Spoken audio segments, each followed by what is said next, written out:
It's a great day to be a Saint. Got our paws on some sophisticated technology. Practiced a little saint-like behavior. We came and went the distance toward discovery. Preparing to join the ranks of the saints before us. We're a school with heart, in pursuit of greater inspiration that connects us forever. Hello, everybody, and welcome to Siena College, Hickey Field, for the National Small College Rugby Organization NSCRO Championships, live on the NSCRO YouTube channel and the Next Level Rugby YouTube channel.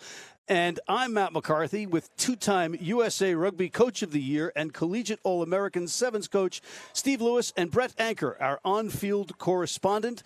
And we are about set to kick off in our first match. And it's going to be the Christendom Crusaders and the Endicott Gulls. The Gulls are in the blue and, what would you call that, Steve? Purple stripes? Yeah, mauve, magenta. Mauve, magenta, and the white are the Christendom Gulls out of Front Royal, Virginia. The Gulls, of course, out of Massachusetts. And, Steve, can you tell us who our referee is? Referee tonight, very experienced referee, Leah Berard. Done multiple women's internationals over the years, and she was actually a referee in the now defunct Pro Rugby. She was one of the 5 professional referees then. All right. We are underway. We're sorting through some audio issues, but we'll be back with Steve in just a second. In the meantime, the Gulls are on their front foot with the ball after stealing it off the kickoff.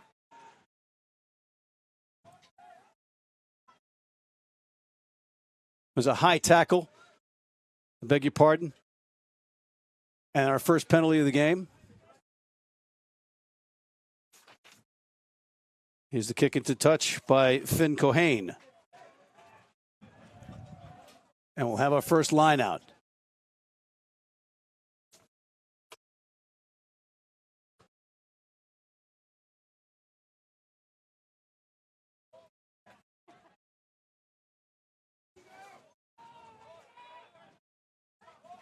Here's Max Young wearing number 22, doubling up on his hooker number just for good measure with the throw-in. And the Gulls controlling. Those of you that follow the New England Free Jacks of Major League Rugby, Jackson Thebes is an Endicott Gull alum and in the building. And there's a whistle. And it's a knock-on and awarded to the Crusaders.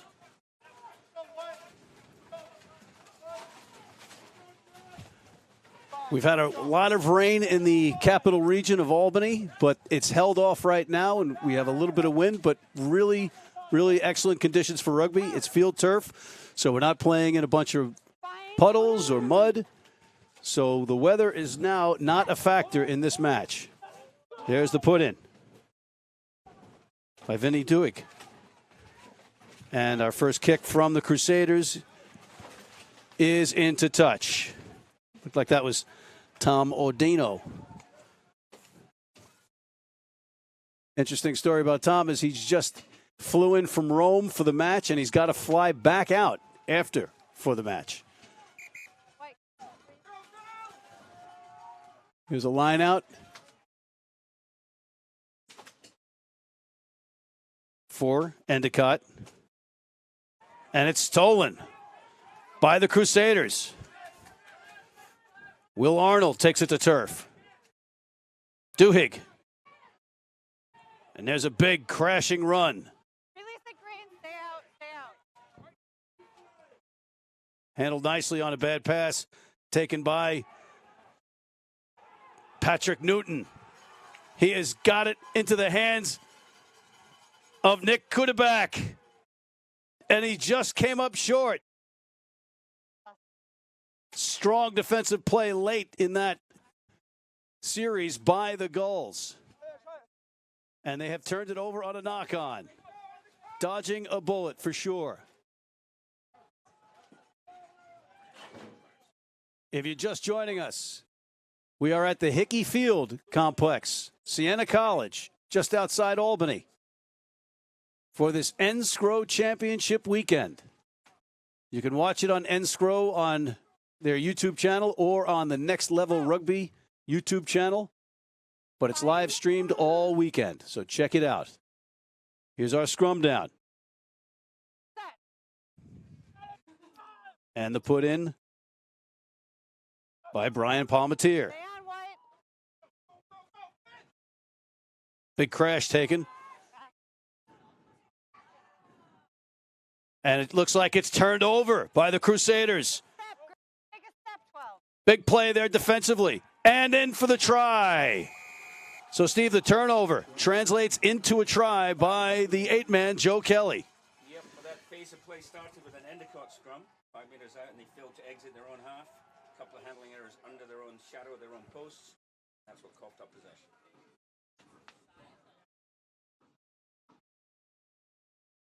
And just like that, we have a score. Here you can see it again. In there mixing it up is Jerome Norton, and he gets it out, and it is indeed Joe Kelly, the St. Gregory Academy boarding school graduate. There's a lot of these guys on this roster. Lining up for the conversion will be Vinny Duhigg.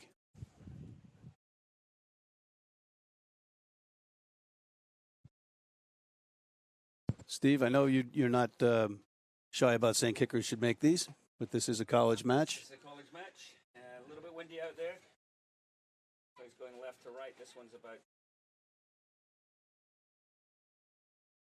either 10, 9, 8,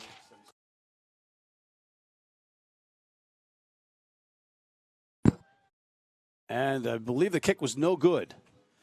So it's 5-0 in favor of what on the scoreboard says the guests out of Front Royal, Virginia, the Christendom Crusaders. And with the restart, we Finn Cohane. Finn Cohane is the grad student, MBA in business, after an undergrad degree in finance.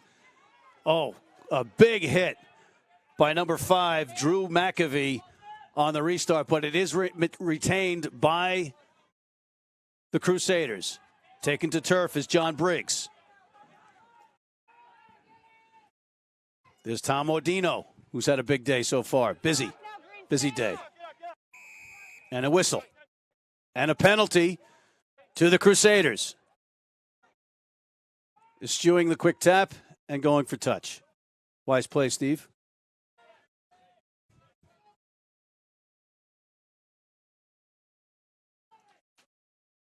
And the kick is up. And it is into touch. It is a bit windy. You can see the flags over the scoreboard blowing in different directions at different times. So it's a bit of a swirling wind down on the pitch. There's a good shot of the NSCRO banner being blown around. And of a referee who could use a couple of laps around the track. But who should I shouldn't talk, right? Okay, there's a big run into traffic. Been pretty evenly matched so far, but there's a nice pass from Ordino. The Crusaders with some phases. Endicott's defense is a little bit bunched up. If the Crusaders can get it wide. Oh, but it's a turnover. Nicely done. Little no-look pass, and it's dropped. It's a knock-on. Maybe a little bit too much, a little eager to make a big play happen early. And there's a knock and a quick tap by Ordino. He's wrestled to the ground.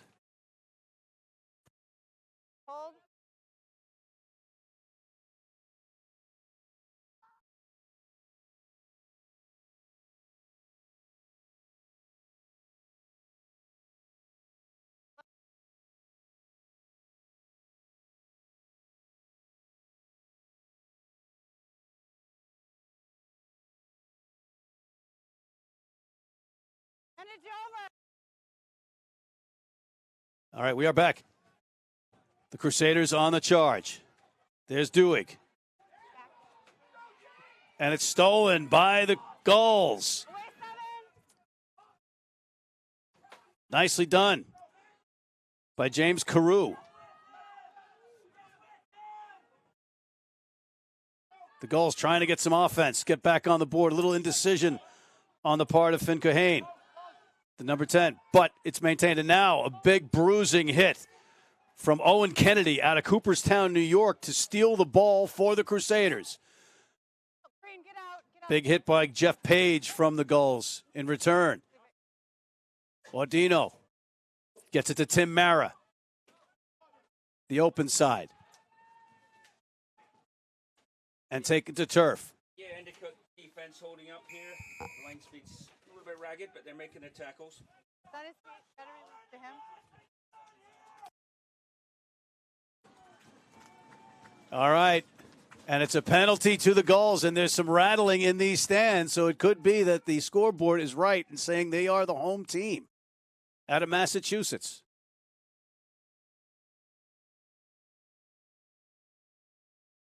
And going for the corner. Got to like that early. Finn Cohane. Started his rugby career at the University of Indiana and then transferred over to Endicott. With the throw-in, Max Young. He made that transition from track. He was injured from track and then came out to play rugby, and they put him at wing, and now he's at hooker. Go figure. Ball bounces around, a little sloppy, but maintained by the Gulls. Little no-look pass. There's Garrett Campion.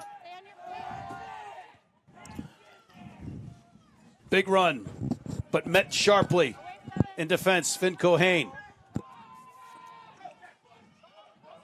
Brian Palmatier out of Needham, Mass. Gets the ball out. And there's a whistle. And it's going to be a scrum to the Crusaders on the Endicott knock-on. 5-0 in favor of the Christendom Crusaders out of Front Royal, Virginia. Over the Endicott Gulls right now. We're about 11 minutes gone by in this opening match of our NSCRO championships here at Siena College, just outside Albany. Matt McCarthy, Steve Lewis, and Brett Anker bringing you the action on Next Level Rugby.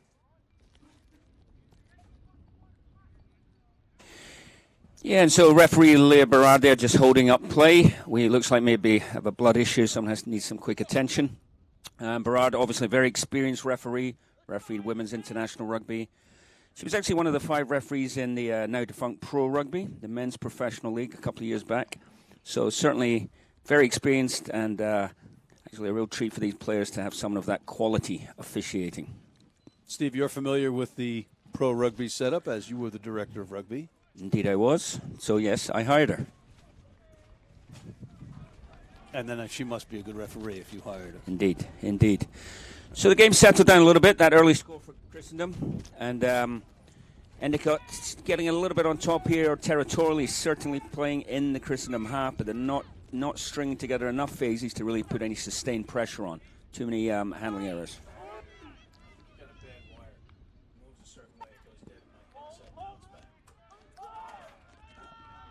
All right, here's the scrum down. Duig. Audino. Big run by Audino, who rolls and presents. Driving forward, Tim Mara, who is going into the Marines, ladies and gentlemen. So we appreciate his service to his country. I found that out when I asked him, Steve, what he was going to do after college, if he was going to play any rugby. And he looked at me and says, well, I'm going into the Marines. So is he one of these philosophy majors? I believe he is a poli-sci major. It seems this team has only two things they study, political science or philosophy, so that would make more sense going into Marines. Maybe we'll see Senator Mara someday.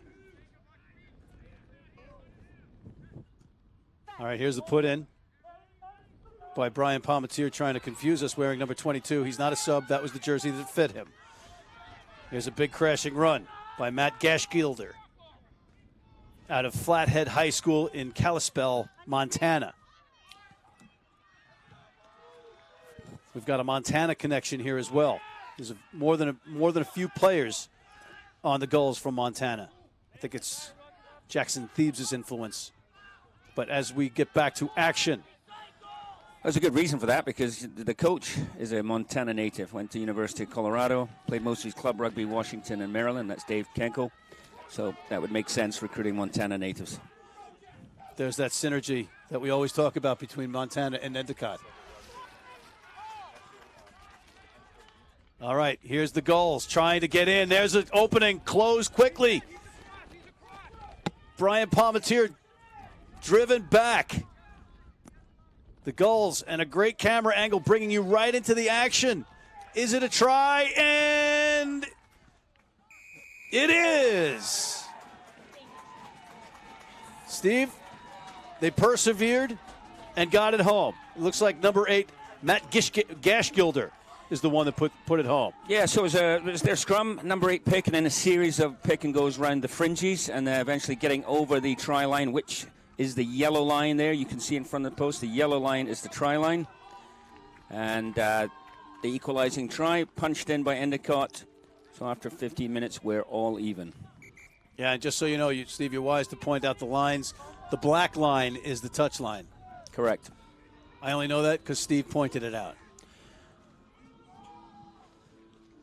All right, there's an adjustment on the posts by, an civil engineering student?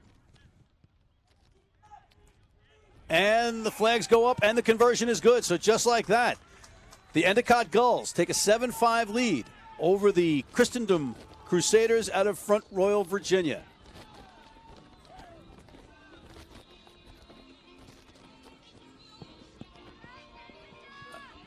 And we'll have the restart. It looks like it's going to be the man that flew in from Rome for the match because he's over there studying abroad, Steve, and that's Tommy Odino.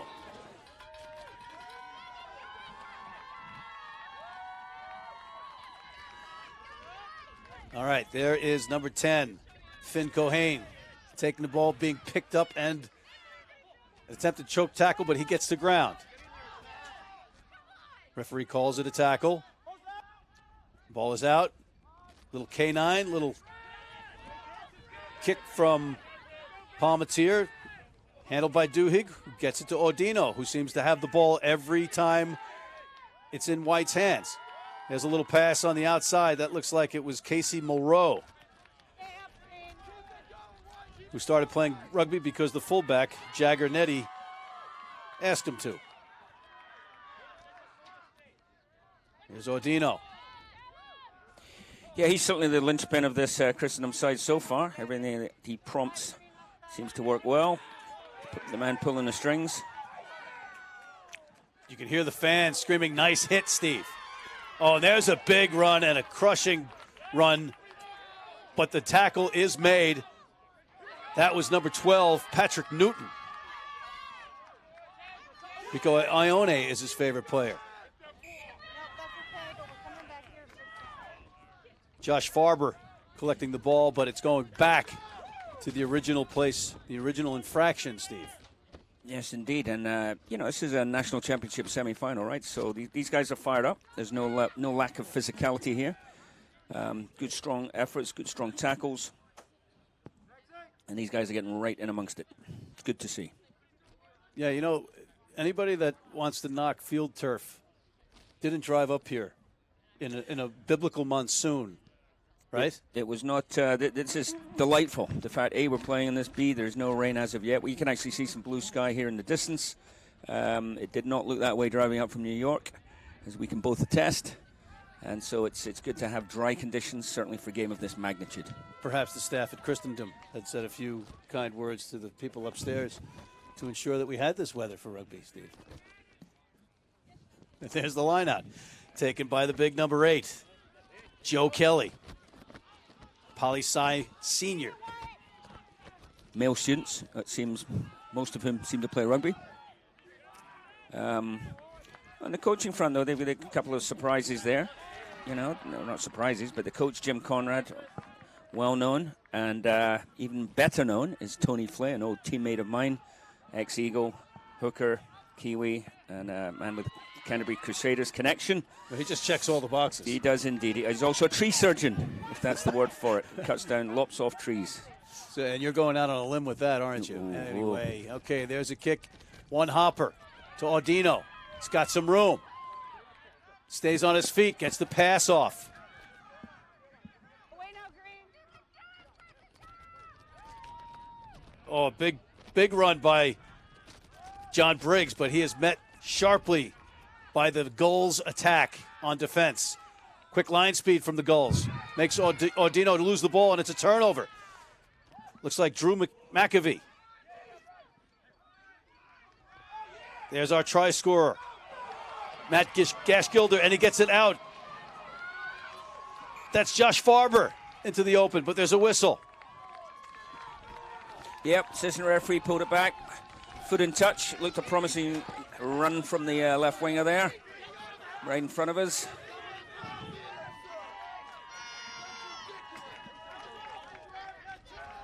And Steve, as we're watching the replay, you hear the fans letting the ref know that they thought that was awful. Indeed. Let's have a second look. There you go. And here is the throw in by Will Arnold. I asked him why he started playing hooker. He says, I enjoy set pieces. And he just had one. A successful one at that. There's number 4, Owen Kennedy, another freshman, and he is a large man. He is indeed 6'9", 260, and they're not using him in the line-out because they're using him to take the ball up after the line-out. Yeah, and he's a freshman, and he's out of Cooperstown, New York. Meanwhile, his teammates ramble down. Here's Duhigg, Audino, Tim Mara, the Marine, to be. Audino, some big runs from Patrick Newton. He is a tough man to bring down. Junior poli-sci major. There's Jerome Norton out of Louisville, number 11, getting the ball to Audino.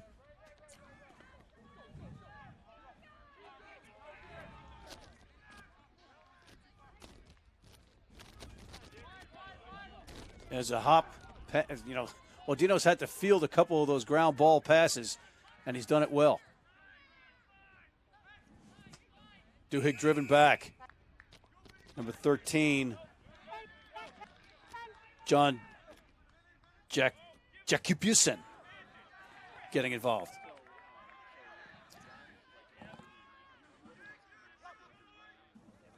Going short side. A little bit of action. Here's Kevin Kuplak.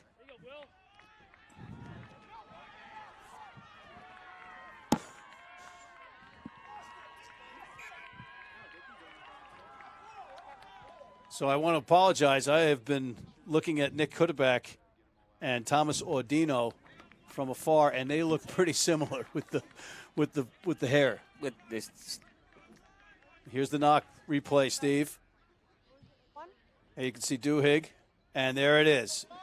Yep, just scrum half. That's your bread and butter. He said a promising game so far, but probably his first error of the night.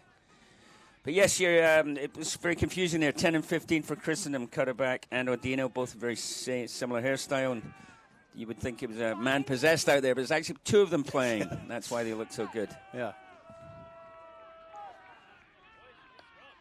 All right, there is a scrum and a whistle. I think we'll have it again. A little instruction. So we're noticing in the bios for these players there's a lot of poli-sci, a lot of philosophy majors on the part of Christendom.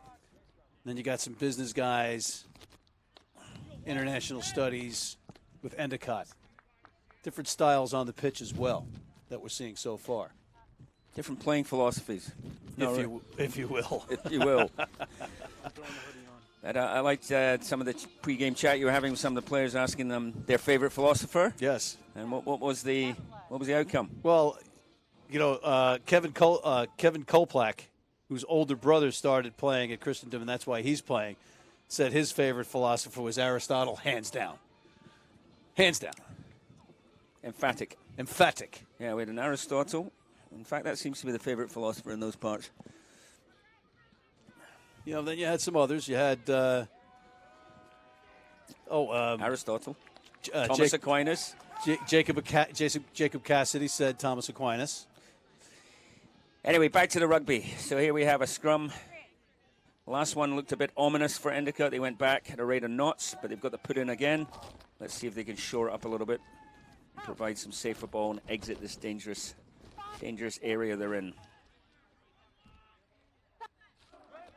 There's the tap and the put in by Brian Palmatier.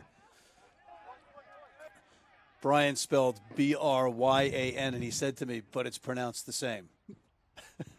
I guess he's heard me call matches before.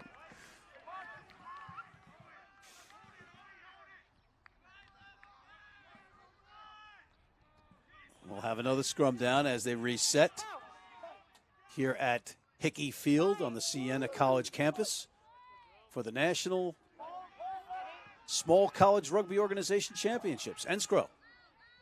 There's a nice little kick. Finds a spot. Oh, fielded under pressure nicely. I think that was Jerome Norton. And it backfired on Cohane. Here's Ordino. And it goes into touch. Yeah, well, I would have to say, I mean, we saw that sort of audacious exit play in a Rooney San Diego game, but it was Joe Peterson pulling it off, catching his own kick. So that was a little audacious there, trying to chip out of from your own try line, and it didn't work out. Yeah, and that was scurrying after it was Will Arnold, the hooker, out on the wing. So you could tell these players have the mobility at different positions to get outside. That was just the pass too far for him. Here's the line out. Stolen by the Crusaders. And there is Will Arnold. He's got it in the hands of their big man, Owen Kennedy. He is a bruiser and only a freshman. His hand engulfed me when I shook it. There's number 13, John Jackson. Duig. Smashing forward is Tim Mara. Duig again. This time he's got Jacobson.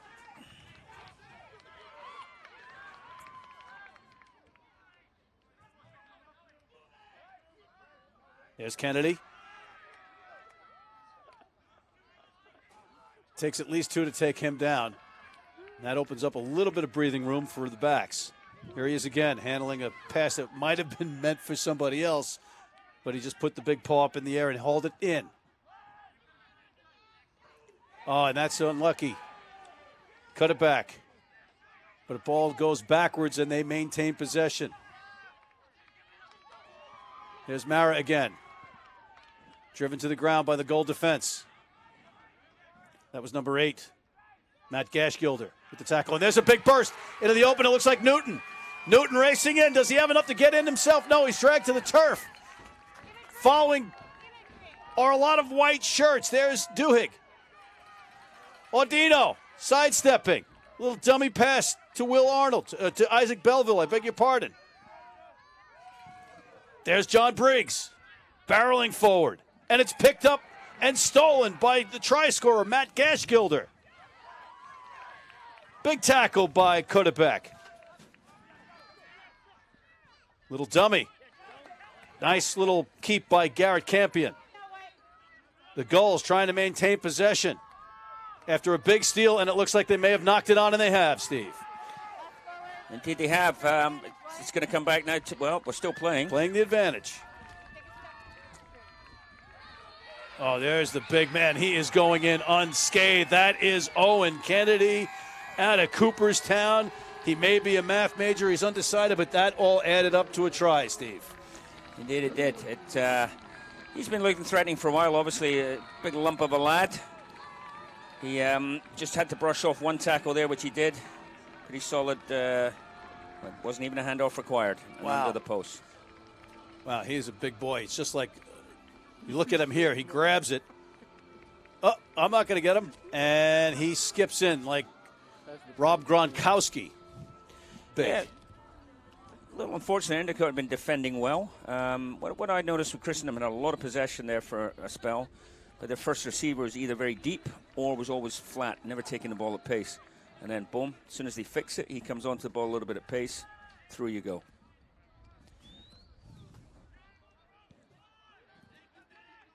Duhigg ignores the tissues sticking out of his nose to part the uprights. and complete the try from Kennedy. So we have ourselves a pretty exciting match here as we update the scoreboard.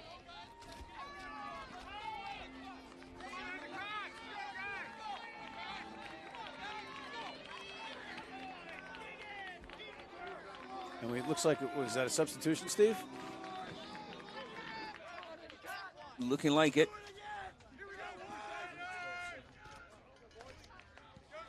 And there's the restart. Taken by number 16, John Messing, in for the Crusaders. There's a big run by John Briggs. His brother played. And Steve, he is an English literature and language major, John Briggs, the loose head. That's an unusual combination. It is. And Dostoevsky is his favorite author. Wow. Amongst other literary giants. That's a great break. Great break right up the middle. And that is Nick Cota-Back. Not to be confused with Tom Aquino. Under the post for a long, exciting try, Steve. Indeed, wow. Indeed. Sometimes it's, phase play, teamwork. That was individual play. Slipped one tackle, cut in on the angle, and went 60, 65 yards. Here it is again. There it is. Beats one man, beats two men, straightens up. Boom. Diagonal run to the post.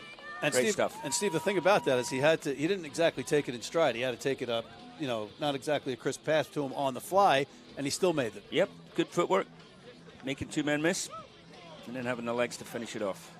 Farber chasing the ginger-haired man from Waltham.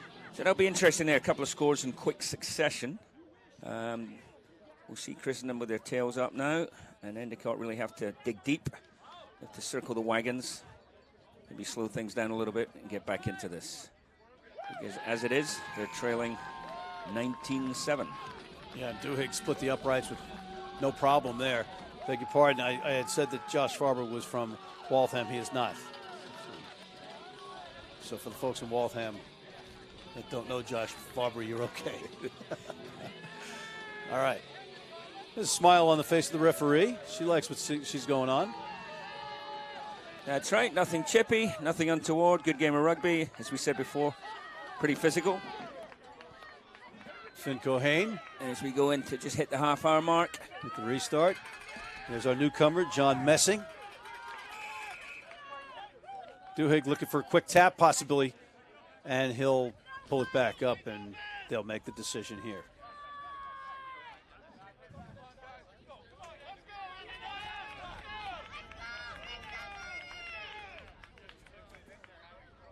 Ladino going to kick it into touch for the line out. Even the wind looks like it's died down a little bit as we await Will Arnold's throw-in. Junior poli-sci major.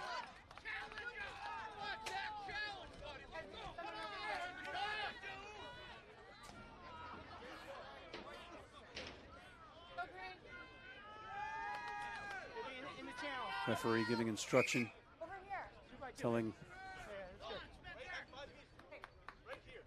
specifically telling him where to stand.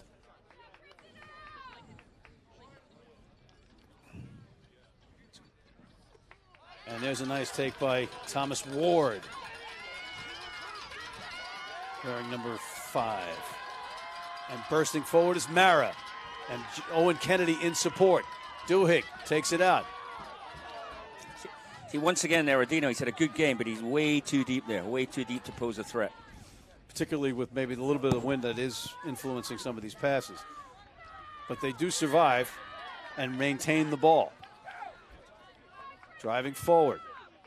There he is, Duhigg looking for, this time it's the previous try scorer, Cota-Back, who cut back.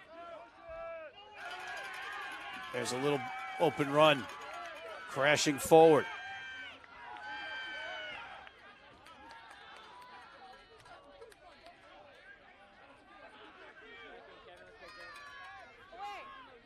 Referee saying get away. Dewey getting the ball into the hands of his front row. Yeah, just starting to see a bit of rhythm here from Christendom, starting to play well, string the phases together.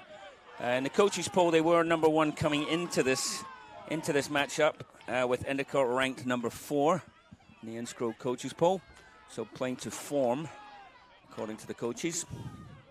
And as soon as we point out that they're getting rhythm, they lose 20 meters on bad passes. Commentator's curse. There's a nice little nifty run by Kevin Cota-Back, the Aristotle disciple. And it's stolen. Nicely done by Zach Nadeau. And now the Gulls mounting some pressure. Bad pass, but taken by Endicott. And a whistle. And a penalty earned.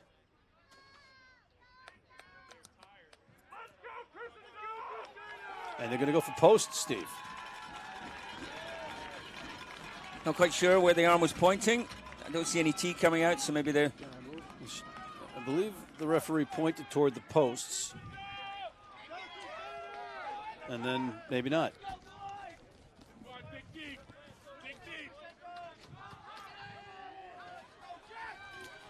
Don't see that too often. Just a quick tap and a dash up the guts. Little indecisiveness, or was that a set play? Oh, just on a little bit out of the reach. Again, trying those ambitious long passes, maybe not the wisest choice with the bit of wind that we do have. And it's turned over, and Duhigg puts up a little box kick, fielded nicely under some pressure by the Gulls. That was Hunter Rothy.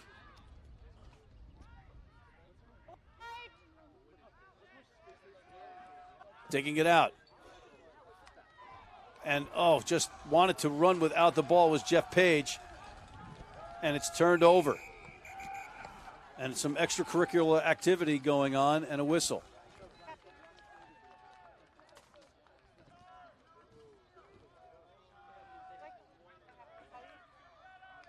Maybe trying to do too much on some of those passes, Steve. Yep, if you're going to be adventurous, you have to be accurate, right? High risk, high reward. If you're moving the ball wide, you're going for the winning pass. You've got to make sure it sticks. Indeed. That's a pretty good kick. Puts them right up close, 5 yards out from the Endicott line. Great field position. They got a line out going in. What can they do with it? Previously, they've gone 4-man line out, and they've moved it to Kennedy at first receiver. Looks similar here, similar setup. Although why you wouldn't go for a rolling maul here, I'm not sure. It's a percentage play in modern rugby. Down it comes. Indeed they are. 4-man rolling maul. And it's worked for them. That was Joe Kelly taking the line out, and Tim Mara, the future Marine, touching it down in the try zone. And you can hear some rumbling in the stands for the Crusaders now.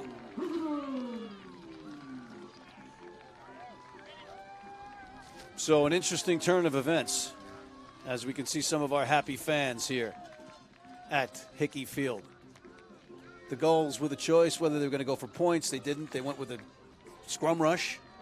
It depends on the quality of the kicker they have, right? But they've turned down 3 times now, kickable penalties. It's 9 points. It keeps you in a game, keeps the scoreboard ticking over. And at some stage, they're coming to rue those decisions. Here's a difficult angle for the conversion for Duhigg.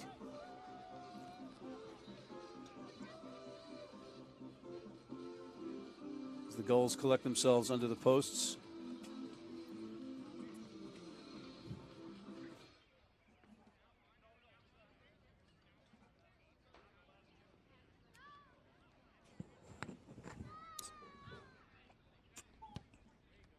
And the kick is up, and it's just wide. A little bit long on that, Steve.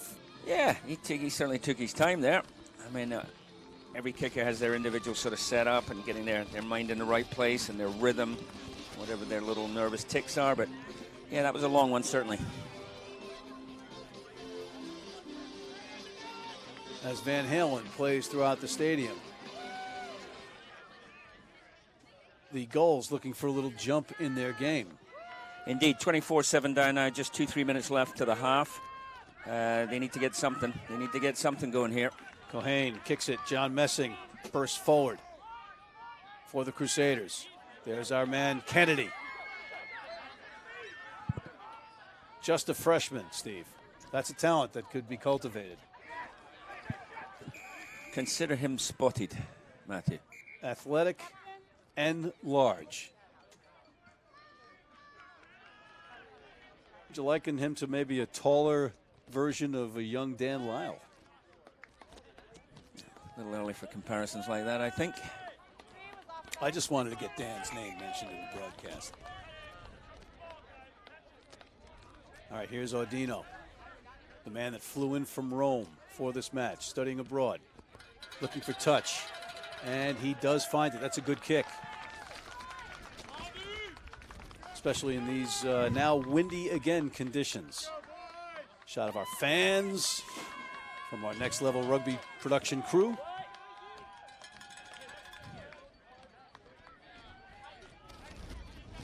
If you're just joining us, Matt McCarthy, Steve Lewis, and Brett Anker calling this match the NSCRO National Small College Rugby Organization Championships. And there's Tim Mara, the future Marine, barreling forward, asking questions of the Endicott Gulls defense.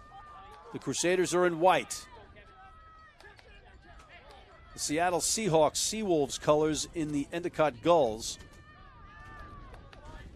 There's a bunch of people grabbing onto John Briggs to bring him down. Duig, Audino, back inside.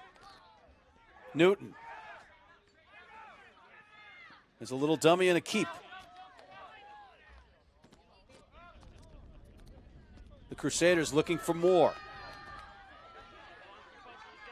You know, Steve, I was talking to some of these players before the match. They actually, a handful of them, their favorite team is the Crusaders out of Canterbury in Super Rugby. For Christendom. Yeah. Yeah, well, that's the Tony Flay connection, obviously. Yeah. Yeah, And also, also, he's going to brainwash them every practice session he's at, right? That's all he ever talks about. well, the brainwashing didn't go all throughout their roster, Steve, because Jacob Cassidy, whose dad was from Scotland, became a rugby fan watching Scotland beat South Africa. And that's where he got his interest in rugby peaked. There you go. Gillespie. One true faith amongst the heretics. There you go. There you go. All right, there's the taken out of the back by a try scorer, Matt Gashgilder. Flathead High School in Kalispell, Montana is where he played his rugby. So did Hunter Routhie. In the meantime, the Gulls showing no quit. There's Zach Nadeau.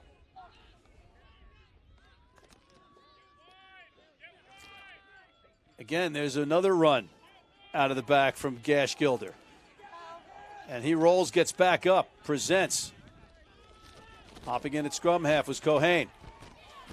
There's a tricky little run from Brian Palmatier.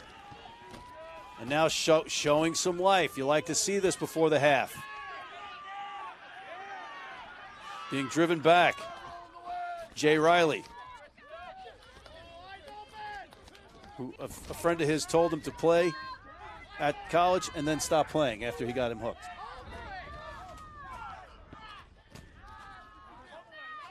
That was caught on the fingertips, by the fingertips of Cohane to save the possession for the Gulls, and there's a whistle.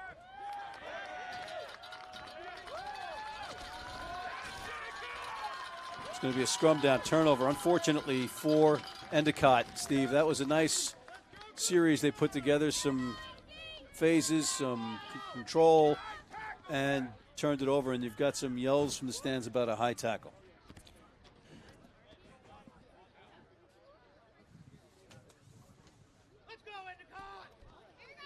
All right, as they set. We're on the referee's time now, as the scoreboard has us after 40 minutes.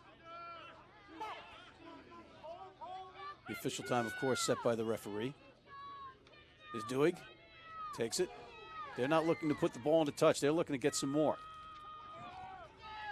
And there looks like a knock on by the Crusaders in white and turned over. And a whistle that marks the half. So 24-7, Steve, in favor of the Christendom Crusaders over the Endicott Gulls. Yes, his first semifinal of the NSCRO Champions Cup. So Crusaders firmly in control, 24-7 at the moment. And apart from a couple of flurries here and there from Endicott, they're in charge. You've had some impressive runs by Tim Mara, the future Marine, and Owen Kennedy, and countered by the number 8 of Endicott, Matt Gashgilder. But we will be right back after this. What does life insurance have to do with rugby? More than you might think. Creating a strategic game plan in rugby is key to winning. A sevens match can change in an instant, so you need to have a strong defense, solid offense, and the flexibility to move between the two. It's the same for finding success in your financial life, whatever that means to you. Setting up a game plan that can help you tackle life is crucial for financial success.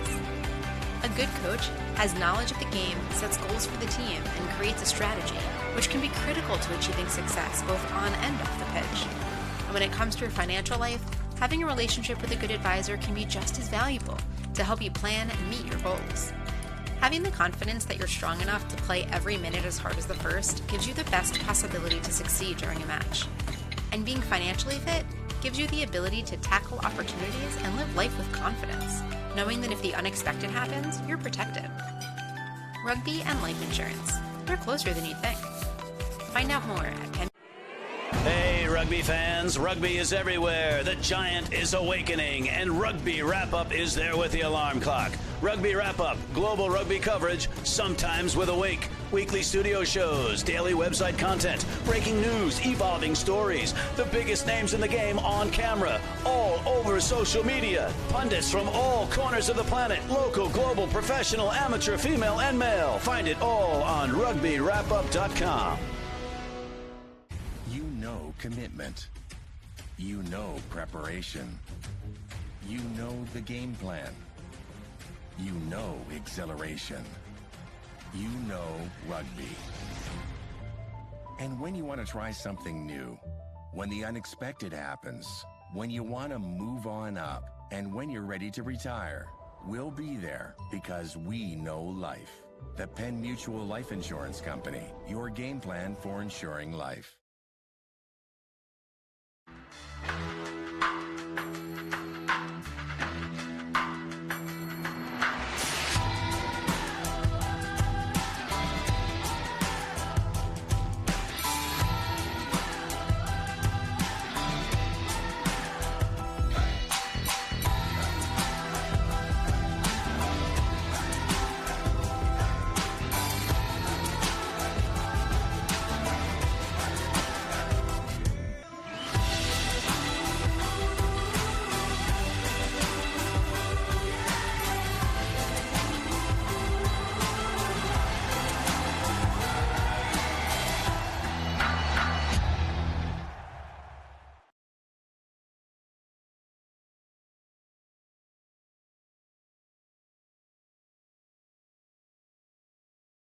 For the NSCRO Championships, we're at halftime, 24-7 in favor of the Christendom Crusaders in white over the Endicott Gulls. Steve, Lewis, what did you think so far of the first half?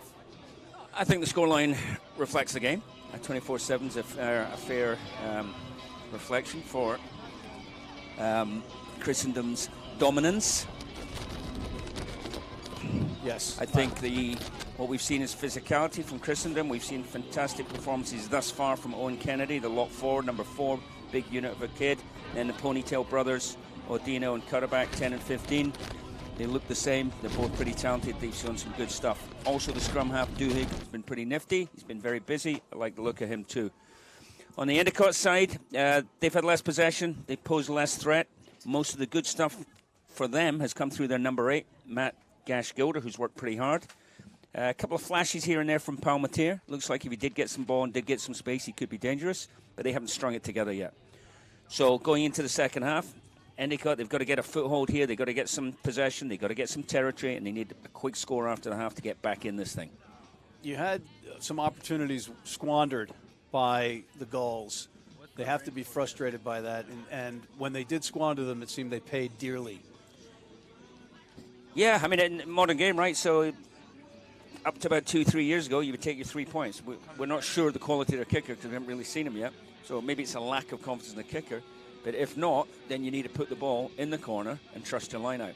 They didn't do that either. So I think you're right. I think they had opportunities. They didn't quite make the right decisions. So perhaps that's been picked up by Coach Dave Kenkel at the half and addressed. But as I said, they need something pretty quick to get back in this game and turn the tide. Yeah, you've had some good play from the 9-10 combination for the Crusaders, who are in white. So Jim Conrad, Theo Smith, and Tony Flay, the coaching staff of the Christendom squad, have to be pretty satisfied right now. Yeah, you know, championship semi-final, 24/7 and dominating. So they'll be fairly relaxed. They'll be looking for a quick score too. You know, once you've got your dagger in the heart of the enemy, it's the time to twist it. Yeah, we've got a closer view of number 14, Kevin Cota-Back of Christendom. I'm just loving his beard, his whole facial hair thing. Looks like he just came out of a Grizzly Adams movie. It's either that or the Greek philosopher thing, right? Yeah, yeah. And there's our restart, and we are underway. And punched into the arms of his teammate by the loosehead prop, Jeff Page. Nicely done. And the Gulls on attack. They need a score. They need some positive momentum to get back into this. And possession is a key to that as the sun starts to set here in Siena. Matt McCarthy, Steve Lewis, and Brett Anker in this next level rugby production of the National Small College Rugby Organization Championships. And it's been a dandy so far. That was number 3, Chris Faust, playing scrum half. But back to normal is Brian Palmatier. Right, so they were stringing the phases together here. This is probably the best 7 or 8, but they haven't actually moved up the field. And there you see the box kick. Reasonable kick chase, so they have advanced up, but they haven't got the ball.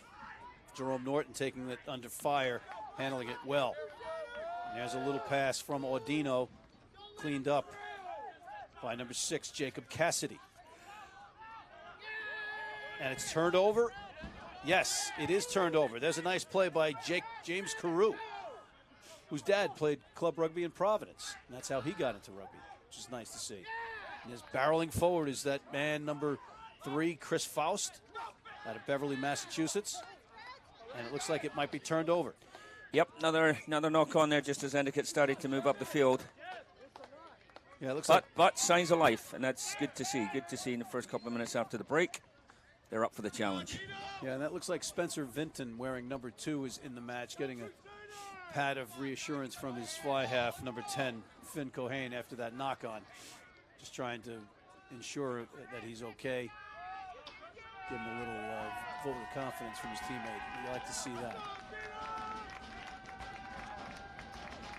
I've liked the scrum half Duig, what he's done so far for Christendom. He's not the biggest guy on the planet, specifically when he stands next to Owen Kennedy. Yeah, a little enlarged odd couple there, but as we said before, he's been busy. That's what you want in a scrum half. He looks lively. Service has been pretty sharp.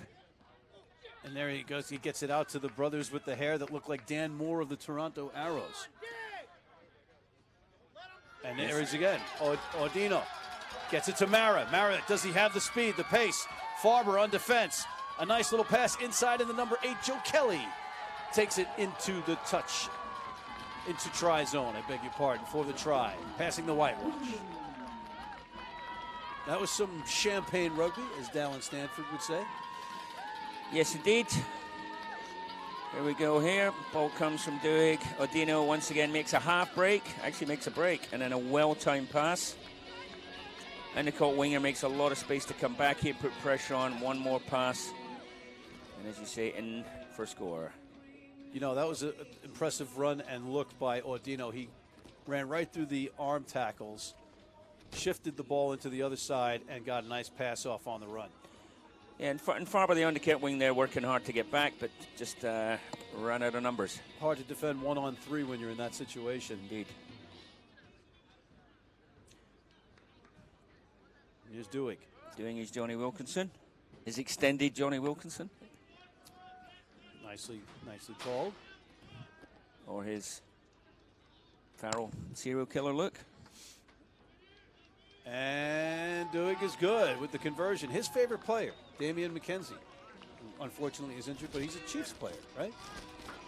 So how does Tony Flay justify the Crusaders and the Chiefs influence that he's got going on? Conflict of interest? Clearly the brainwashing is not complete.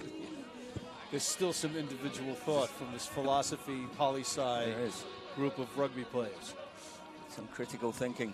I'd like to see that. Oh, there's a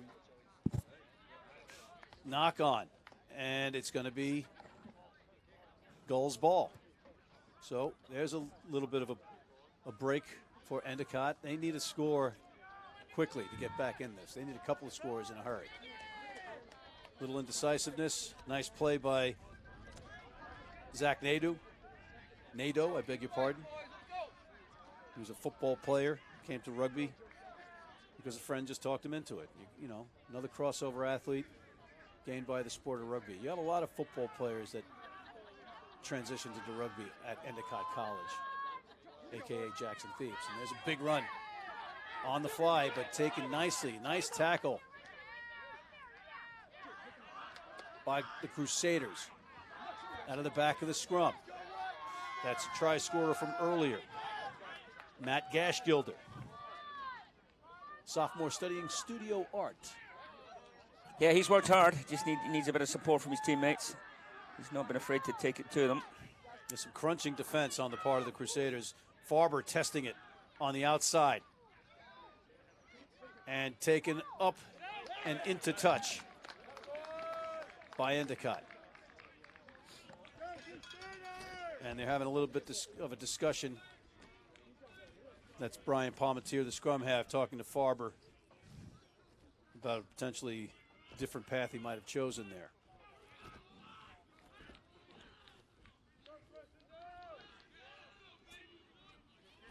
There's our scrum down.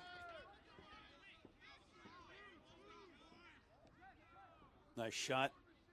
You can tell spring is approaching. We're getting some leaves on some of these trees. There it is, put in, and it's taken out of the back by Gashgilder.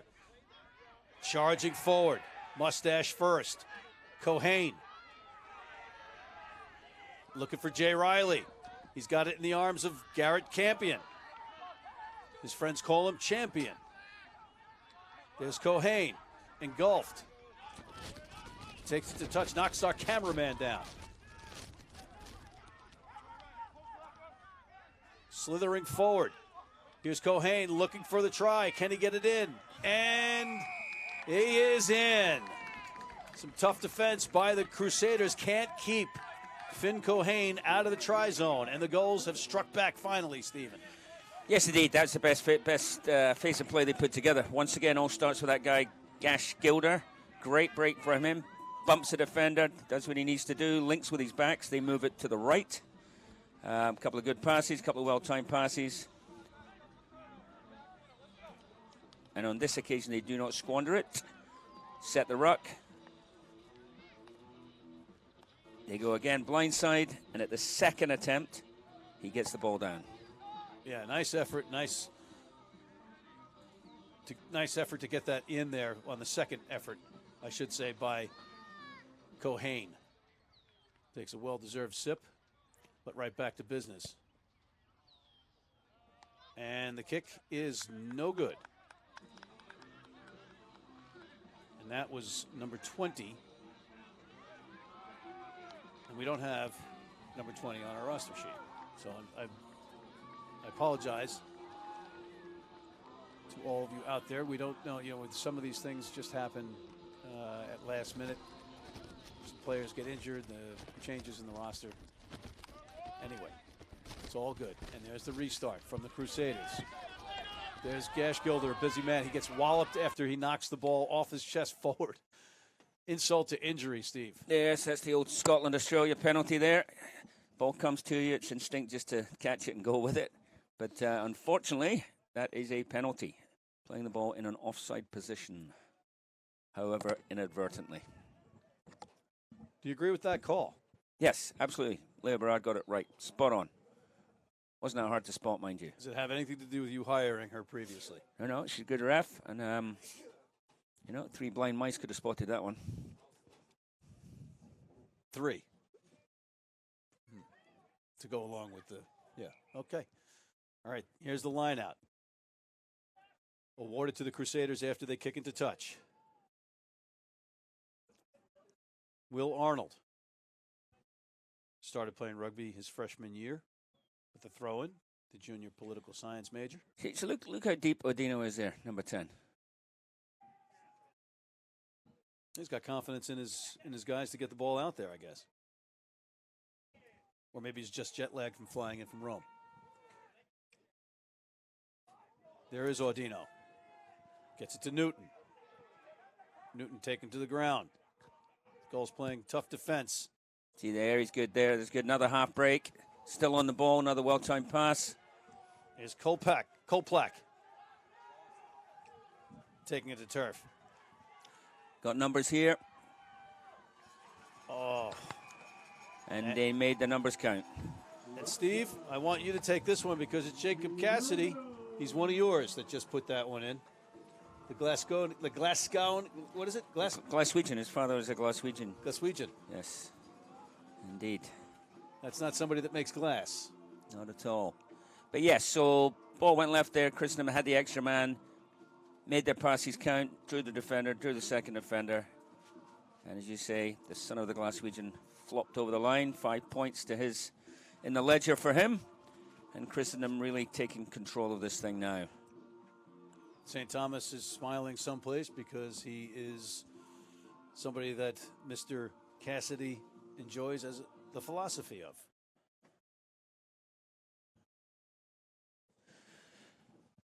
As we await the conversion from Duig.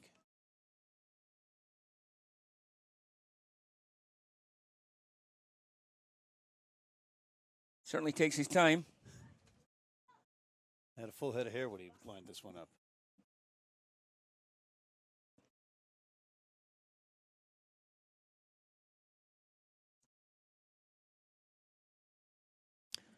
And he hooks it in, Steve. So we have to take it all back. The young man knows what he's doing. Yeah, fair enough. That was an easy kick. So credit to him. If you're going to take that much time, you better hit those, right? Yeah, it's an interesting point, though. I mean, it's the referee's discretion. I mean, there comes a point later in the game, in a tight game. Those things can be considered time wasting. I'm not suggesting that here. But typically it is at the referee's discretion. In sevens, obviously, it's much tighter. Say that again. I didn't hear you. Copy that.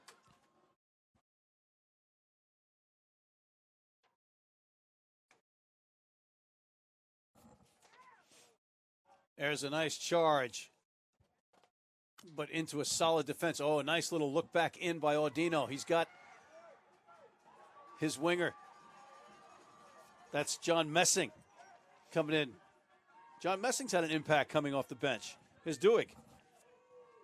Duig to Mara. Mara goes to ground. Duig digs it out. Odino drops it, knocks it on.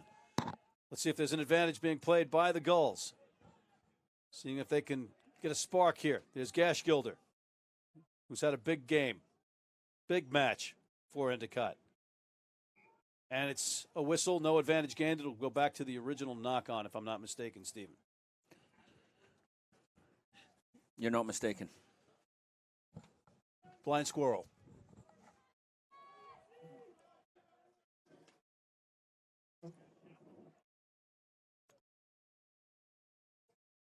You scrum down to Endicott in the Seattle Seawolves-esque kind of colors. Backs are lined up left. Could we see Gashgilder pick it up and going right? And instead it is the hooker, Palmatier, that takes it, and he turns it over. He was too fast for his support and lost control, lost possession. But it's going to be a penalty awarded for not releasing. I almost said to Seattle, but to the Endicott Gulls.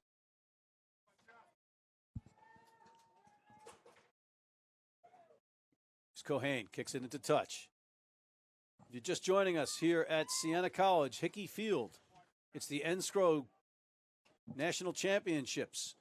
Our first match is this one. It is the Endicott Gulls in the green and blue versus the Christendom Crusaders. Christendom Crusaders in white.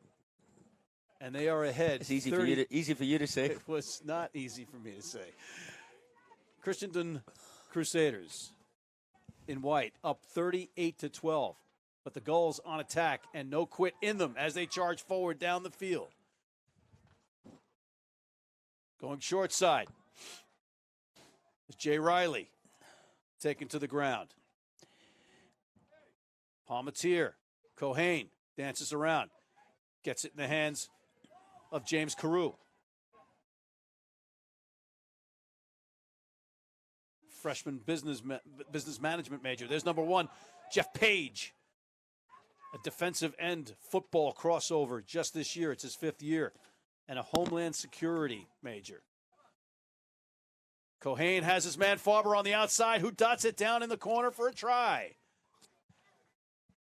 And the Gulls showing some life. Too little, too late, Steve. Not necessarily. I think we've got 20 or so left. Again, Gash Gilder at the heart of everything that Endicott seemed to do. Takes the quick tap penalty. Moves the ball left. A little fake crash by James Riley. That sucked in a defender. Let's see it again. There's Gash Gilder playing scrum half, getting it out to that big defensive end crossover. Jeff Page. Yeah, and the penalty here quite correctly called was coming in from the side. That Christendom defender tracking back, but not all the way back, which you have to do. Yeah, no luck on the conversion. So 38-17 in favor of the Gulls. And we've got some more rambling, stamping fans here at NSCRO's championships at Hickey Field at Siena College. And it's a nice night. It was a torrential downpour all day long in this area, but we've got clear skies and no problems on the pitch. Audino gets it restarted. Possibly a high tackle on Hunter Rothy. There's number 22, Brian Palmatier out of Needham, Mass. Senior finance major. Faust gets it out to Jeff Page, who's now suddenly getting more carries. The big loose head prop. Utilizing those defensive end qualities. A little kick, an attempt, but turned over. Got to question that, Steve. Right into the hands of Audino.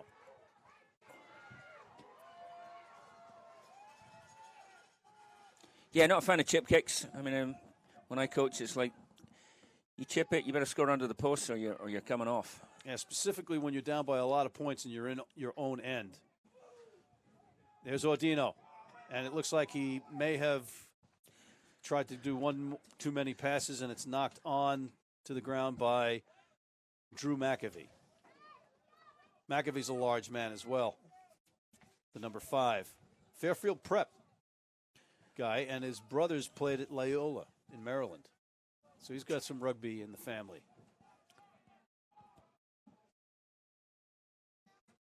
And, you know, it's good to see that these guys are playing in high school as well. John Broker, our colleague, is a Fairfield Prep guy. Indeed. So is my cousin Doc Hines. Robert Hines, legend. As we await our put-in. I don't think any of them played for the Hartford Wanderers, though. Had to get Ryan Ginty's club mentioned, folks. So does Ryan play rugby? Does Ryan play rugby? Ryan does play rugby. I think he's off to play. I think he's playing right now. He's got his pickup truck here, folks. Ryan Ginty of Next Level Rugby, our director and producer. And in the back of his empty pickup truck, after the equipment has been loaded out, you see wet cleats, a muddy shirt, and some socks. So, yeah, he's still playing. In the meantime, we've got some playing going on right here as Cohane charges forward for the Endicott Gulls. There's Palmatier. James Riley. Jay Riley, I beg your pardon. Pass off the ground by Garrett Campion. Here's Palmatier, and suddenly Endicott looking like they're running downhill, but they turn it over again. A costly turnover, that time by Garrett Campion. And here's Dewey. There is Owen Kennedy, who's been quiet for most of this second half. He just falls forward for about six feet. And it's kicked just shy of the try zone, knocked. Oh, that was a tough turnover. A great effort by Cota-Back to create that turnover and a try by future Marine Tim Mara. Try time for Christendom. Unfortunate series there for the Gulls. Yeah, it was a good kick by Adino. Put in behind the defense, moved the contest down towards the Endicott goal line. Unfortunately, their fullback couldn't tidy it up. Ball bounced loose, a little bit of a fracas, and it was all too easy on the left-hand side there, on the blind side, for that score from Mara. Gents, just so you know, we don't have anything printed out for the next match.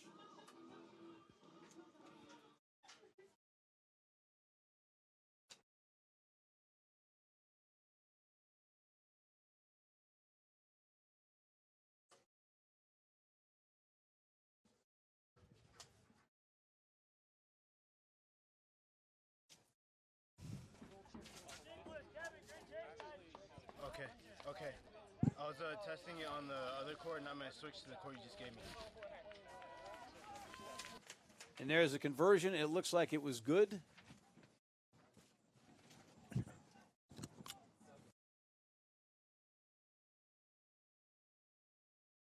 Back. Good. All right, ladies and gentlemen, 43-17. I thought the conversion was good. Doesn't look like it was. Come on, boys! From my angle, there is Gashgilder charging forward. Gotta like the fact that Endicott keeps coming. There is Jeff Page, future Homeland Security guy. There's a nice little elbow and a hard charge by Hunter Routhey. Another one of that Kalispell Glacier High School. And he named Jackson Thebes as his favorite MLR player, as did every single player in that line while Jackson Thebes was standing there. It's kind of funny, actually. Good sense of humor on the part of the Endicott Gulls. Palmatier takes it to turf, and it looks like it's turned over. That's big John Briggs. And McAvee in the middle of it. Nicely handled by Audino over to Cota-Back, but it's knocked forward and taken, and the advantage is being played on the knock-on right now for Endicott.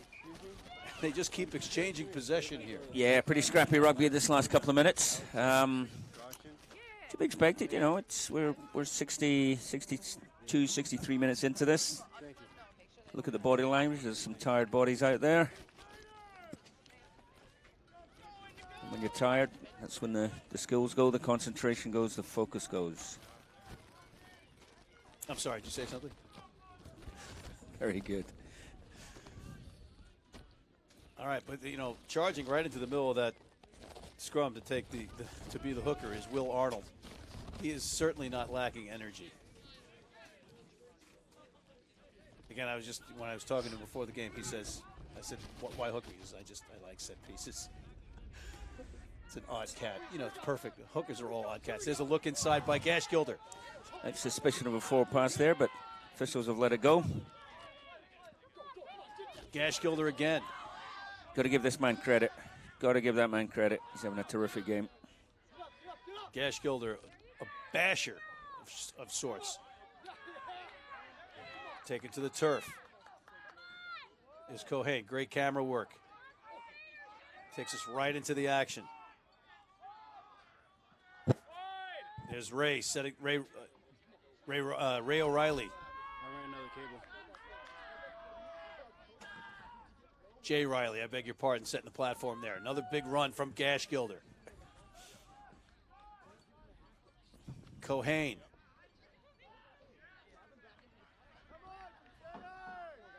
Zach Nadeau. Gash Gilder. Jay Riley.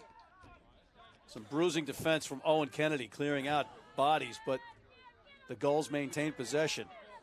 Could have been forward pass there, but no. There's James Carew, who told me he was majoring in astrology until his friends flagged him for lying to me, Steve. Making stuff up. Good run on the left wing here. Ooh, good hit at the end of it. Farber gets waffled by Jacobison. And I know I've said that name 3 different ways. And there's a penalty to the Crusaders, Steve. That is your prerogative. Not trying to. Jakubison. No, I'm not even having to go at it. You're on your own. Jacobison. That's what we're going to go with. Apologize. John. John is out of St. Ignatius in Cleveland, and his older brother played. Sophomore poli-sci major. We know we got that right.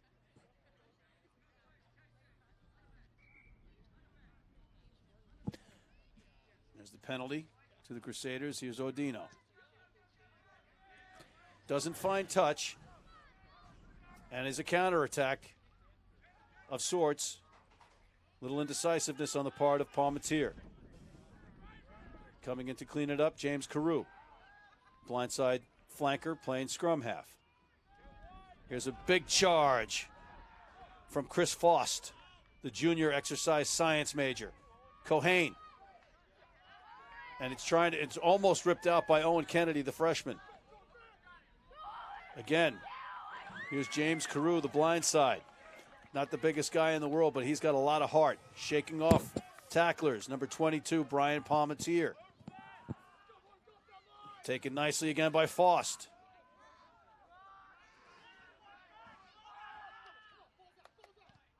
And it's charged down. Nice play by the defense of the Crusaders. That was Jerome Norton, and here's a big run. That's the Glaswegian. Jacob Cassidy. Duig with a no-look pass out to Jerome Norton of Louisville. And there's a turnover, Steve. Yep, yet another. Multiple turnovers in this game. What that speaks to is just, not taking care of the ball in contact. Oh, yeah. Not protecting the ball, not placing the ball correctly at rucks. We've seen a fair bit of that. And because of that, you tend to get a lot of turnovers. And when you get engulfed by the likes of a large man like Tom Ward or Owen Kennedy, it certainly opens your eyes. There's Farber running without the ball. But it goes backwards, and it's maintained by Endicott. John Messing, number 16 for the Crusaders, getting in there, getting dirty. He's back up on his feet and again involved in the tackle. His motor hasn't stopped since he's come in off the bench. Farber trying to make something happen, and there's a whistle and a knock.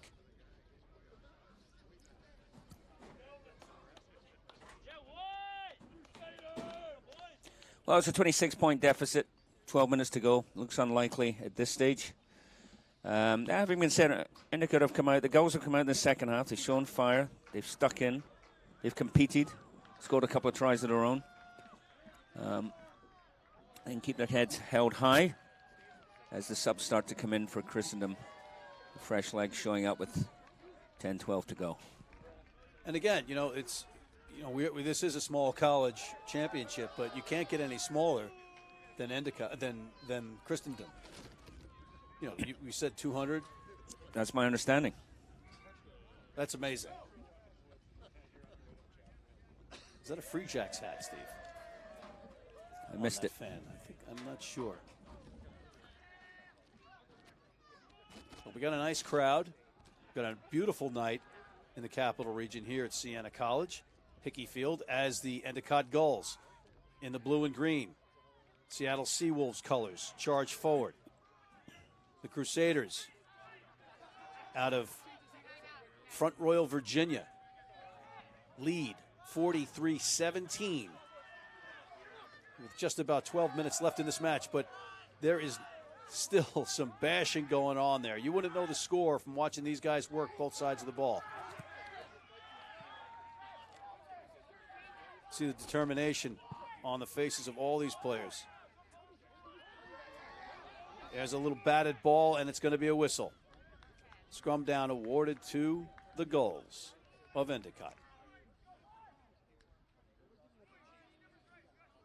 Who stood out for you so far in this match, Steve? Well, Endicott, clearly number 8, Gash Gilder. He's put in a ton of work. He's led from the front, taking the ball on. He's looked good. Not quite a one-man band, you know. Palmatier and Cohen have had their moments too. Halfback. For Christendom, I think there's really contrasts in styles. You've had ball carrying and just sheer physical presence of Owen Kennedy. And then you've had some terrific pulling of the strings by the fly half, Odino. All right, there was a turnover by Gash Gilder. We mentioned him, and the ball goes into the hands of the Crusaders. Limping back into position, it looks like might be dinged up a little bit. Was Gash Gilder on that one, holding the ankle. And it's turned over again. It just, there's been too many to count. It's not a wet ball. Yeah, it's a wee bit ragged here as Endicott go back towards their own line. They're under a bit of pressure now. And there's another whistle.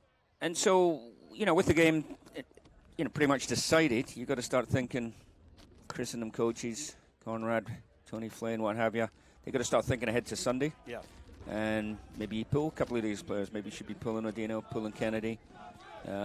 Get some legs on there, preserve them. Even though it's only 10 minutes, you never know what can happen. You get a knock, you get an injury in the last 10 when the game is in hand, and you regret it as a coach.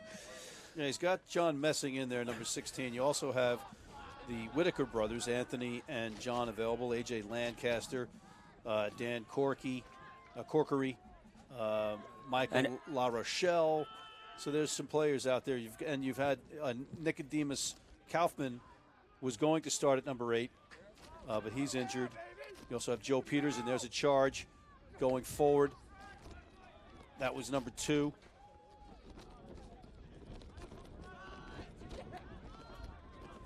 That was Spencer Vinton, number 2 that we were mentioning earlier. Gash Gilder holding the ball on the ground, having a few words for Jerome Norton of the Crusaders, and they weren't friendly words.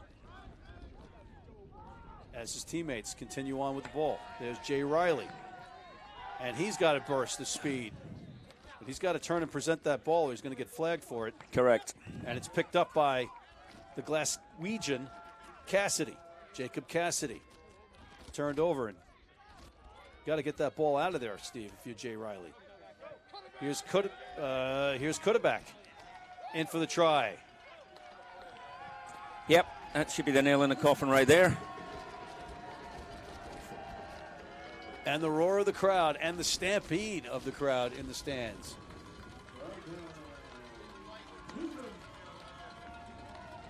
Some more great shots from our next level production crew. It's about 73 minutes gone by in this match. It's now 48-17 pending this conversion, a familiar sight that we've seen Duhigg trying to make some tough conversions. Here's one. He's all the way out on his own along the touch line, but here's the replay. Yeah, another scrappy loose ball. Cota-Back, he's had a good game too at fullback. He's been an elusive runner. Picks it up about 12, 13 yards out. Does what he has to do and finishes. And he had a very similar finish to that billboard behind Duhigg. Nice stretch for the try. I like to see that in a young back. There's that play. It looks like it was a freeze frame of what. As it says, play small college rugby.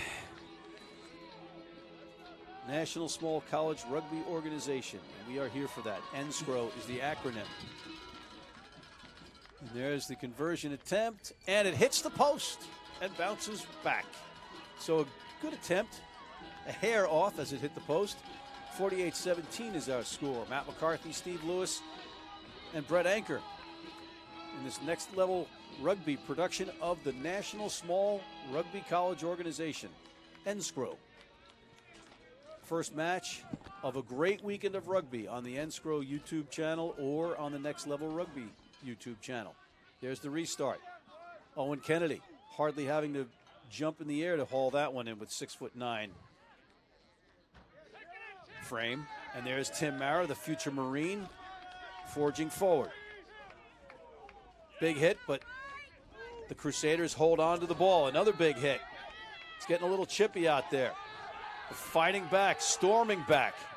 Number 23, that's Nicodemus Kaufman, who we spoke about earlier, who was injured, but is now one of the substitutions coming in for Jim Conrad, Theo Smith, and Tony Flay. There's Dewey. There's try scorer and Dan Moore lookalike Cota-Back. Oh, another big run. Oh, and here's a man possessed right there off the bench. Nicodemus Kaufman. And a whistle and a penalty earned by the Crusaders. When you've got a guy that was supposed to be your starting number 8 coming in late in this game, you know he's a player, specifically after we've seen the job done by the likes of Joe Kelly and those other back rowers for the Crusaders. Here's Owen Kennedy with a burst right up the middle and a dive. Number 4, Owen Kennedy. Just a freshman, folks, 6'9", out of Cooperstown, New York. Doesn't like baseball.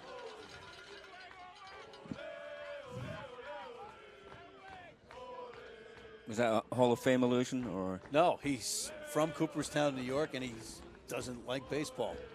For those of you at home that don't know that the Hall of Fame is in Cooperstown, I think most of the people listening to this broadcast would know that. Where's the Rugby Hall of Fame? Any idea? The Rugby Hall of Fame is in rugby. Very good, very Yes. good. And there is another replay of the man that should be on everybody's radar, a freshman, 6'9", athletic, and fierce when he has the ball in his hands and defensively. Dewey, deja vu, splits the uprights. And that gets us to 55-17 with about 77 minutes gone in this first match of the NSCRO National Championship, Steve. Indeed. Well, the scoreline would suggest it's been pretty one-sided. I actually don't think it reflects on Endicott's fight and the amount of effort they put into this game.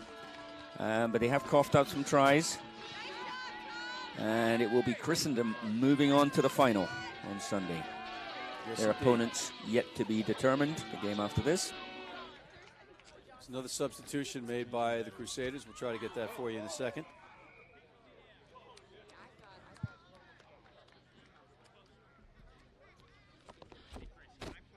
There's a whistle. There's a nice shot of number 8, Matt Gashgilder, who's had a very good match. Got a great mustache as well. Want to point that out. Cash the stash. Gash the stash. Gash the stash can bash. We can go on all night with the accolades for that man. But there's a kick. It did find touch. As our friend, the touch judge. Steve, man of the match for you. Tough one. Match. Yeah, it is a tough one. I mean, a losing effort. We've talked about Gashgilder a lot. He's been terrific. Kennedy, obviously, physical specimen, mentioned that. But I think it really has to go to, in terms of all-round control of the game, and then sparking and pulling the strings. We said before is Thomas Audino, number 10 for Christendom. He had a fantastic game before coming off about 10 minutes ago. I agree. I just want to also say that I think that the guys up front, like John Briggs, and also number 7, Tim Mara, had good matches. But I'll concur with you, and we can say that for the two teams respectively, we've got Gashgilder and Audino as Farber counterattacks. The kick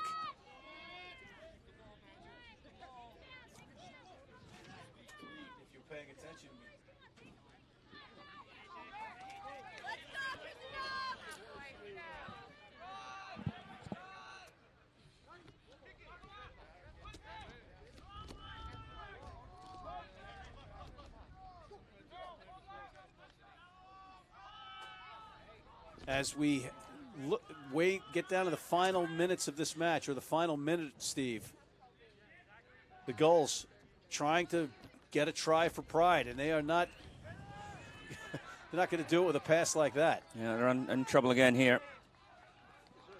Scrambling. The whistle doesn't go. Could concede another.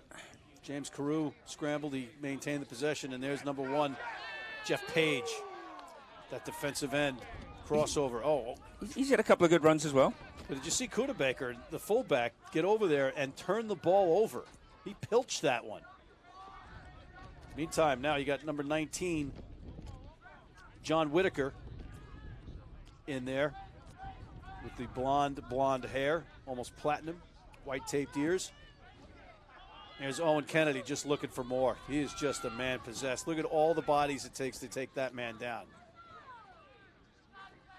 I would do an Olay on him at this point if I was out there, Steve, to be honest with you. The Matador. Yeah. As you were known in New York rugby circles. No, I'm not even going to dignify that with a response. Career total of 3 tackles. Is that it? When you score in tries, you don't have to tackle anybody. There's Cota-Back. That's fellow try that's scoring. In the coup de grace. So hard work paying off for John Jacobson. Indeed. Or Jacobson. Or a couple of different versions of that, and I apologize, John, out of St. Ignatius in Cleveland. I'll get it right before the end of this tournament, I promise you. There's the replay. Cota-Back, who's also had a very strong match. Yep, scrappy effort from him. And doing a lot of work. I mean, when your team gets 60-plus points in a match, it's a lot of people that have played well. Yeah, a couple of late tries have put us a little unfortunate gloss on the scoreline if you're an Endicott player or fan.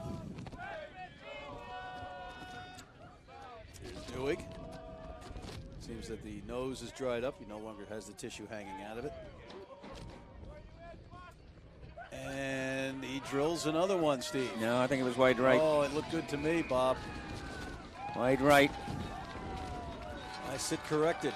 But there's the final horn and the final whistle as the Crusaders of Christendom out of Front Royal, Virginia, top the Endicott, Massachusetts Gulls.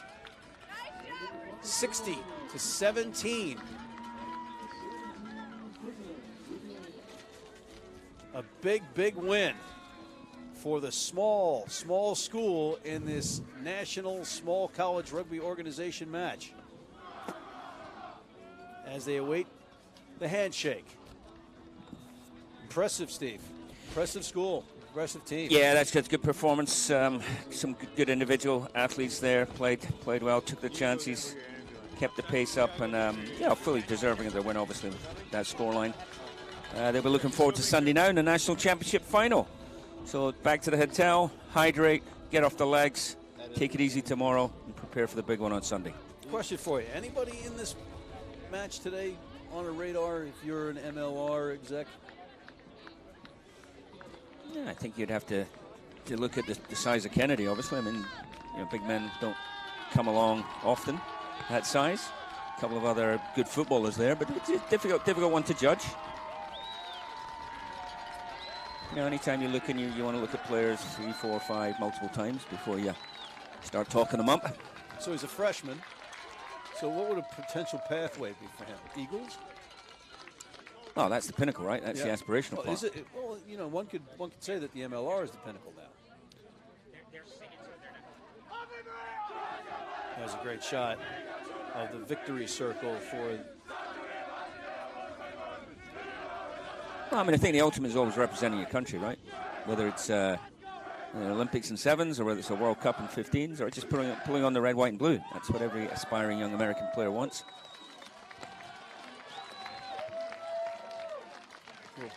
Team prayer / cheer.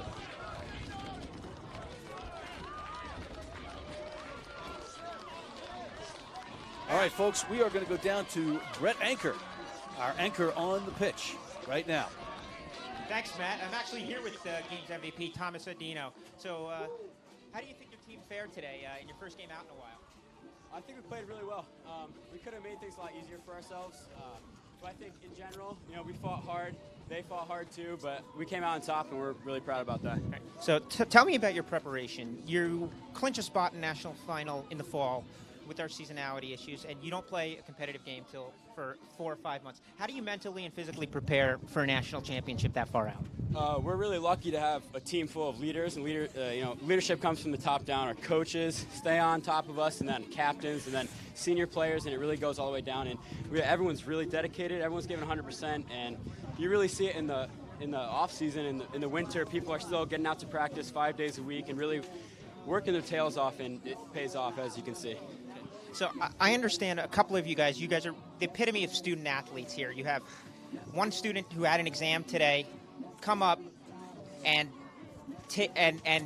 arrived just during game time. You yourself came back from Rome for this game. So tell me about your commitment to the program and why it was so important for you to come back for this match. Yeah, I mean, when you really work as hard as our whole team works, it's like something you wouldn't miss. So being in Rome, it's not really tough to make the decision to fly back for it, or it's not tough to make the decision to, take a 7-hour trip today for a game. When you've worked that hard for something, it's not hard it's easy. My final question for you: you've got one game left before you say you're a national championship. How do you prepare to play 2 games in a span of 3 days?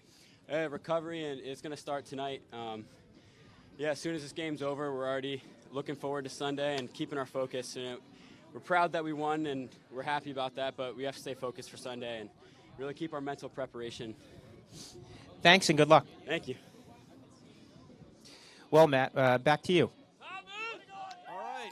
And, it's always nice when you fly back from Rome when you're in college for a college rugby national championship. I remember those days of flying back. No, I don't remember any of those days. University of Buffalo, we just... They never in a championship. Oh, yes, we did. It was the upstates back then, my friend. All right, we're going back to Brett Anchor on the field. Hold the horse. Hold your phone, folks. Don't go away. Go ahead, Brett.